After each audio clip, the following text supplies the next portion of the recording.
Welcome to Blizzard Fire. We hope this video helps fire up your solution. You'll begin by confirming the device identity and signing in so Apple can show repair records tied to your Apple ID. Once done, make sure Wi-Fi or cellular is active because the system fetches history from Apple servers. Sign into settings with the primary Apple ID used on the phone. You must be in the device list view. This step allows access to device details and links you to service records if Apple has them on file, so complete it before moving forward. Now you'll open the device details area and navigate to warranty and service or coverage.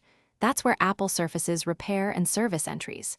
You can see provider names, dates, and whether the work was Apple authorized. This tells you the who and when. If you don't see details, make sure you're using the correct Apple ID or check the Apple Support app for service history linked to your serial number. Remember, Apple only shows services it processed or authorized. Finish by capturing any repair entries. Screenshot dates, repair ID, and provider names so you have verifiable proof.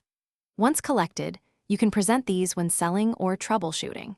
If nothing appears, contact Apple Support and give them the serial number. They can confirm official service history or explain gaps. Make sure to also request paperwork from any third-party repair shops because Apple does not always display independent repair records. If support can't find records, request next steps from an Apple advisor. Thanks for watching. If you found this helpful, don't forget to like and subscribe.